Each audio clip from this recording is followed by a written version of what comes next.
Hi, I'm Marcus, and welcome to this week's installment of our video blog. I'm here at Michaels and Booth and want to talk to you today about a really bad week that Pensacola had last week. And if you live in this area, of course, you know we had a torrential rain and horrible storm that flooded countless families and displaced a ton of folks. And want everybody to know our hearts and our prayers go out to you if you've been affected. We've set up a hotline and we've set up a call system so that we can respond if you've got questions about your homeowner's insurance or the impact of any flood insurance. We'll read those contracts for you for free and try to help you as best we can. Also, that same bad Wednesday night, we suffered a terrible explosion at the Escambia County Jail, killing 2 inmates and wounding and injuring seriously up to 184 of the corrections officers, law enforcement officers, and inmates at the jail. It was really a horrific blast. Apparently an inside pipe carrying natural gas detonated and crushed the walls, knocked the building into a position where they don't think they're going to be able to repair it. We have been retained by one of the 2 families of the gentlemen that were killed, and so our firm will be actively investigating this. In fact, we've established a special investigator who will be here tomorrow. You can meet him on our next blog installment, Dwayne Escobedo, and we've established a hotline, a website to both answer questions and receive information.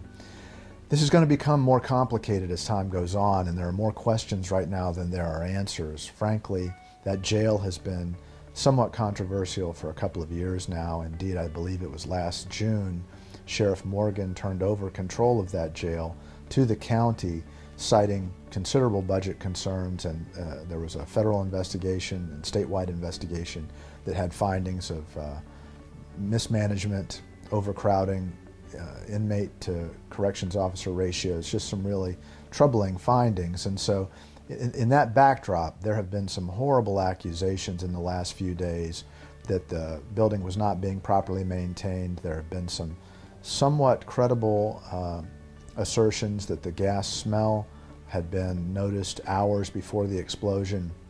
And so this is going to become really a political firestorm, if you will, and it's probably going to get a lot stickier before it gets better. It's important that everyone realize that there's a lot of unsubstantiated rumors, but we're going to try to get to the bottom of each and every one of those. We've hired a full-time investigator for the exclusive purpose of investigating nothing other than this tragedy. I think everyone involved knows that there are a lot of people, a lot of agendas, and a lot of politics at play here. We've issued Freedom of Information Act requests, and we're going to get to the bottom of this. If you have a loved one or know someone that was injured in that explosion, ask them to contact us, not just to receive information, but to convey what information they have so we can put together a comprehensive investigation.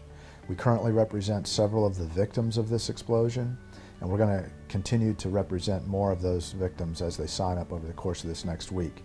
It doesn't matter whether you have a lawyer, it doesn't matter whether you need a lawyer, and it doesn't matter whether you want a lawyer.